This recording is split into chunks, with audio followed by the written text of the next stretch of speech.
The first idol. Stop daydreaming, Mr. Delano. In a moment, Mrs. Frampton, subjecting the tender wallflower of my affection to the grotesque spotlight of her own indifference, made cease the contemplation of my life's own end. The one theme of my existence, Andrea Taylor. It's the spring of 2005, I am a 7th grader at Fort Sumter Middle School, home of the Trojans. Andrea sits enthroned 1 row ahead, 3 columns to my right.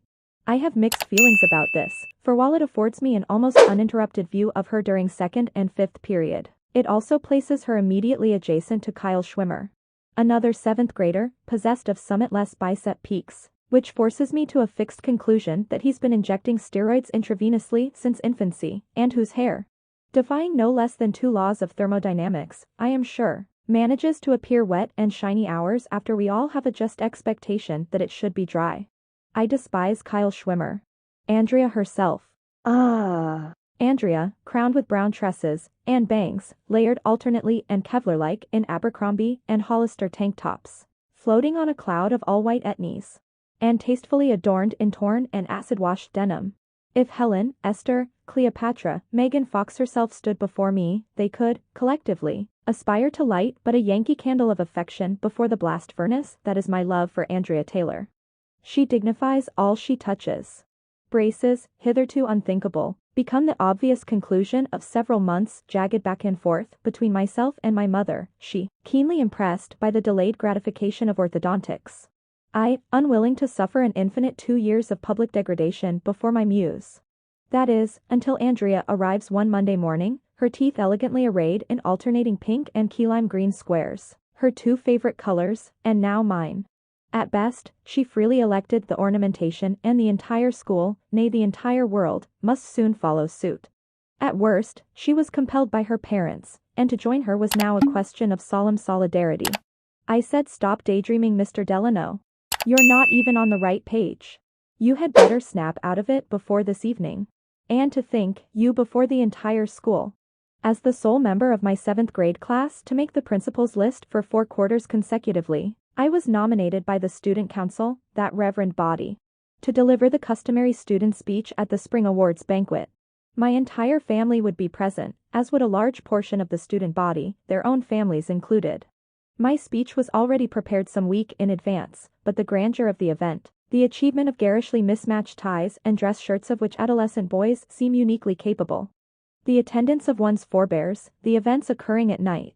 Aloft this called for something more than a bare statement of the facts, a weak-kneed acknowledgement of one's faculty and peers. It demanded romance. Everything had prepared me for this moment, by which I mean chiefly Disney Channel movies, but it feels like everything.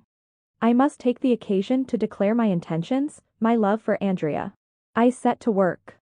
Let it not be supposed that the account I now relate is unrealistic, for I am convinced that if the same series of events does not unfold hourly at middle schools across the country, it is to be attributed less to any want of imagination or romantic inclination on the part of adolescent boys, and more to their own diffidence in making such feelings known.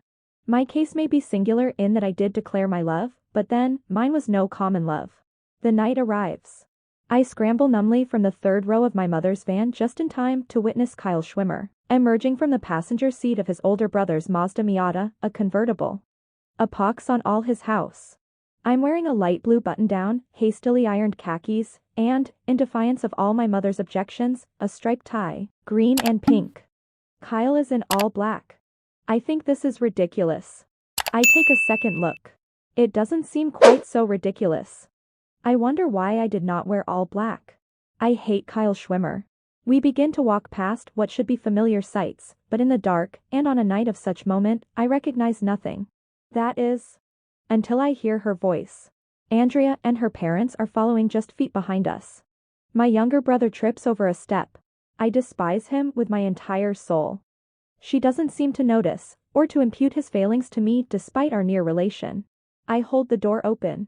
My mother thanks me with a half-tone of surprise which, I trust, instantly exposes my sham gallantry for what it is.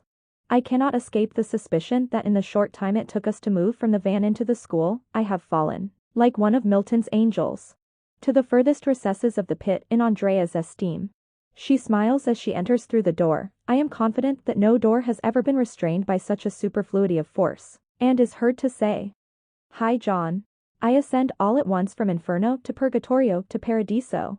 I respond in monosyllables, though, apparently, to some effect, as she graces me with a smile and proceeds accompanied to the cafeteria-made banquet hall. She wears a strapless white dress with black polka dots. I wish she wouldn't bare her shoulders. What if Kyle Schwimmer sees? Black flats, a red handbag, and a puzzling mix of blush and eyeshadow, the effect of which might have proven comical to an elder member of her own sex, but which appeared to me the very incarnation of beauty. A half-hour passes during which I'm ushered to a seat on stage by Mrs. Frampton, the cafeteria grows steadily more full, and my bowels become a butterfly house. Finally, it is my turn to speak. I address my peers, their parents, our faculty and administration, make some general remarks about the progress of the year. In short, I read the entirety of my 2-minute speech which had passed successively beneath the careful scrutiny first of my father, then of Mrs. Frampton, then of the assistant principal. But I am not done. Unfolding from my shirt pocket another sheet of college-ruled paper, scrutinized by none but myself, I begin. I am catatonic. The few claps which do follow serve only to foreground the vacuum I've made of this middle school cafeteria. I'm shushed down the steps by Mrs. Frampton to the empty seat between my father and younger brother. The assistant principal clears his throat and continues as though I'd never said a word. I don't dare meet my mother's eyes. Shuffling ensues as the guests are released to the buffet table. My parents think it best that we excuse ourselves. The sole glimpse I catch of Andrea is of her staring directly down, neither white nor red, but somehow both, entirely, simultaneously, with a parent's hand on each of her shoulders. We drive home in silence, at least as far as dialogue goes. The radio insists on playing, and I wonder why every single song seems a mockery of the events of the last hour. It would be true to say that I spend the evening in agony. It would be equally true to say that I was very nearly buoyant. It was like one of my track meets, an agonizing affair so long as it continued, and even immediately after the race was run, but it just felt so good to have it over with. I spend time in front of a book, though not quite reading, in front of my television, though not quite watching, and finally, I turn to the family computer. Dare I? She wouldn't. I log into AOL Instant Messenger and there, carved in black pixels, is Andreaty 93. Petrified, mortified, ossified, like some antediluvian fish buried beneath the waves of judgment and become stone, I undergo internal decomposition in a moment. I move to log off when a window appears. Andreaty 93, I love you too. She moved to Colorado that summer. Her father received orders to a new base. It's the spring of 2023. I've not seen her since. I've loved others, or at least said I did. Still I can't help but wonder how much happier the world might be if we all married the first girl we fell in love with. Has my love ever since been so disinterested? I used to wish that a bear would burst into the halls of our school, so that I'd have something to behead, something to lay at her feet. I wanted to become a soldier, just so I could perish carrying a small portrait of her in my breast pocket. I plundered songs and movie scenes for lines to express, if only to myself, what I could not but feel. It was idolatrous, but, perhaps, not without meaning. Why was I so soon enthralled? Why, in 7th grade, looking for a dragon to slay, a princess to save? It will be observed that the contents of my panegyric have been excised from the narrative. The reader may rest assured that Andrea was wooed with all the accumulated prowess an 11-year-old may be justly expected to muster. I invoked Shakespeare, Noah Webster, several verses of Stevie Nicks' Landslide, and more than one Coldplay song were flagrantly plagiarized. In short, I declared my love to her in no uncertain terms. Kyle Schwimmer teased me ferociously until the end of the year. But then, Kyle Schwimmer was never, if only for a brief moment, loved by Andrea Taylor.